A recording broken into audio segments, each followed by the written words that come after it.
Friends, welcome back to my channel. চলে এসেছি নতুন আরও একটা ভিডিও নিয়ে। আমি পৌলমী, আমার চ্যানেলে তোমার সকলকে জানাই অনেক অনেক স্বাগত অ্যান্ড ওয়েলকাম। তোমরা সবাই কেমন আছো? আশা করছি ভালো আছো, আমিও বেশ ভালোই আছি। তো আবারও চলে এসেছি পলাশকাণ্ড গল্পের একটা নতুন আপডেট নিয়ে, যেটা আমি এই মাত্র সোশ্যাল মিডিয়াতে দেখলাম, ফেসবুকে দেখলাম, সেটা তোমাদের সঙ্গে শেয়ার করতে এলাম। আর তার আগেই বলে দিই যে যে বিষয়টি নিয়ে আমি কথা বলছি, সেটা কিন্তু আমি সোশ্যাল মিডিয়া থেকেই পেয়েছি। এইটা জানার জন্য কারোর বা বইয়ের বান্ধবী কিংবা কারোর বাড়ির কাজের লোক হতে হয় না। আমি সোশ্যাল মিডিয়া থেকে জানতে পেরেছি। তো সেটার যতটুকু জানি ততটুকুই তোমাদের মধ্যে আমি শেয়ার করতে এসেছি। তো যে বিষয়টা নিয়ে বলছি, যে পলাশের সম্পত্তি আর পলাশের যাবতীয় জিনিস কি হলো, কিভাবে কি হলো না হলো, সবাই কি সুস্মিতার মা দুজনেই পেলো কিনা, তো সেই বিষয় নিয়েই কথা বলতে এসছি।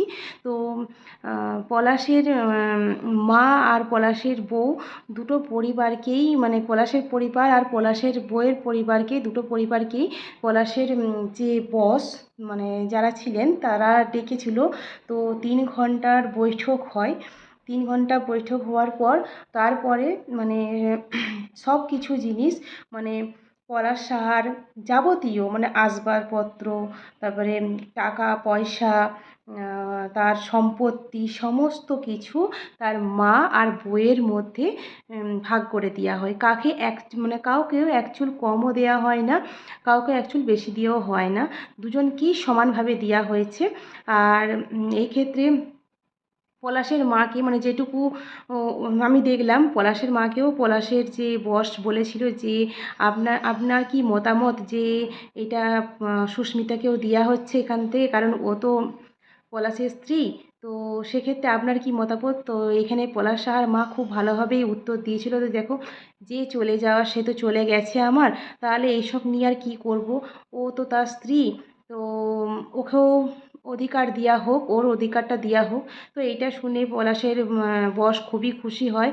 আর পলাশের মাকে তো অনেকটাই সাপোর্ট করেছে, যে না, এই কথাটা পলাশের মা বেশ ভালোই বলেছে। আর সেক্ষেত্রে সুস্মিতাকেও ওখানে জিজ্ঞাসা করা হয় যে এই তোমার বরের হাজবেন্ডের প্রপার্টি তার মাকে দেয়া হচ্ছে, তো এতে তোমার কি মতামত? তো এখানে সুস্মিতা তখন কেঁদে কেঁদে বলে যে আমার ওইসব নিয়ে আমি কি করব, আমার যা চলে যাওয়ার সে চলে গেছে, তাকে যদি আপনারা এনে দিতে পারেন তাহলে আমার এসবের কোনো দরকার পড়ে না। তো এই কথাটা বলে সুস্মিতা প্রচণ্ডভাবে কান্নাকাটি করেছে, এমনকি সে অজ্ঞানও হয়ে গেছে ওখানে, ভীষণভাবে কান্নাকাটি করেছে। আর সত্যি কথা, যে এটা একটা খুবই দুঃখজনক ব্যাপার, যে মানুষটাকে যে মানুষটাকে সে ভালোবাসতো, সে মানে চলে গেছে পৃথিবী ছেড়ে, কিন্তু তার জিনিসপত্র নিয়ে টানা হেঁচড়া হচ্ছে। তখন বলে না, যত আগুনকে ঘাঁটাবে তত আগুন গুমসে গুমসে চলার বদলে ধাউ ধাউ করে জ্বলবে, সেই হয়েছে ব্যাপার। তো যে আগুনটা এখনও নেভেনি সুস্মিতার মনে, তো সেই যখন ওই জিনিসগুলো ভাগ হচ্ছে, পলাশের জিনিসগুলো, তখন তো সেগুলো দেখে তার খুবই কষ্ট পাওয়ারই কথা। আর একটা কথা, যদি এই বন্ডিং দুজনের মধ্যে ভালো থাকতো, এই বন্ডিংটা পলাশের মা আর পলাশের বউ, তাহলে হয়তো পলাশকে আর চলে যেতে হতো না।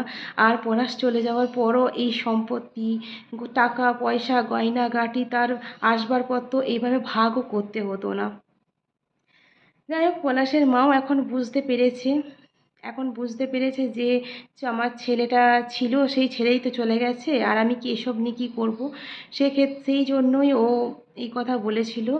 আর সমস্ত কিছু, আর ফ্ল্যাটটা নিয়ে, যে ফ্ল্যাটটা ও কিনেছিল, একটা ফ্ল্যাট ছিল, তো সেই ফ্ল্যাটটা বিক্রি করে দিয়ে ওই টাকাটা সমান সমান দুভাগে ভাগ হবে।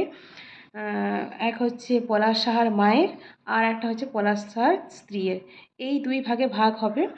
আর বাকি প্রপার্টি পলাশ সাহার মায়ের নামে থাকবে, আর যেটুকু গয়না আছে সেটা তো সুস্মিতাই পাবে। আর ব্যাংক ব্যালেন্সটা হচ্ছে 2 ভাগে ভাগ করা হবে, এক হচ্ছে পলাশ সাহার মা আর পলাশ সাহার স্ত্রী। এটাই পলাশের বসরা ঠিক করেছে। আর এটাও তাদেরকে জিজ্ঞাসা করা হয়েছে যে দুজনকে কি ঠিক সমান সমান কি ভাগ করা হয়েছে? কারোর কোনো এখানে মানে কারো কি কোনো মতামত আছে যে কাউকে কম কাউকে বেশি দিয়ে দেওয়া হয়েছে? তো দুজনেই বলেছে যে না, এক্ষেত্রে আমাদের কিছু বলার নেই। আপনারা যেটা বলবেন সেটাই হবে। আমাদের তো এইসব নিয়ে কিছু করার নেই। কারণ দেখুন, পলাশ সাহার পরিবার তো আর মানে আ এমনটাই নয় যে চলবে না যদি ওইগুলো না পায়। তাদের অবস্থা বেশ ভালোই। আর সেক্ষেত্রে পলাশের মা বলেছে যে আমার তো যা আছে তাতেই আমার হয়ে যাবে। আমার ছেলে তো কম কিছু রেখে যায় নাই। তো আমার এসব নিয়ে কোনো আর ইয়ে নেই যে ওকে দেবেন কেন? ওকে দিয়ে দিচ্ছেন কেন? এসব নিয়ে আমার কিছু বলার নেই। তো এটা পলাশ সাহার মা বলেছে। আর এটাও বলেছে যে পলাশ সাহার মা যে দেখি যদি পারি আমি সুস্মিতাকে মানে আমার বৌমাকে আমার কাছে নিয়ে আসবো। আমার সুস্মিতা আমার কাছে থাকবে, এইটুকু বলেছে পলাশ সাহার মা। যাই হোক, তার ছেলে অন্তত এপারে না থেকে ওপার থেকে অন্তত দেখবে, মানে যেখানে গেছেন না ফেরার দেশে, সেখান থেকে অন্তত দেখতে পাবে যে না, মা আমি চলে যাবার পর মা হয়তো নিজের ভুলটা বুঝতে পেরেছে। মা হয়তো আমার স্ত্রীকে ভালোবাসতে শুরু করেছে। যদি এটা আমি বেঁচে থাকাকালীন হয়তো হতো, তাহলে হয়তো আমাকে চলে আসতে হতো না। এটাই হয়তো ভাববে তিনি। তো যাক, যা হবে যেন সব ভালোই হয়। সুস্মিতাও যেন তার অধিকার পায়। তার মাও যেন সুস্মিতাকে মেনে নেয়, এইটুকুই চাই।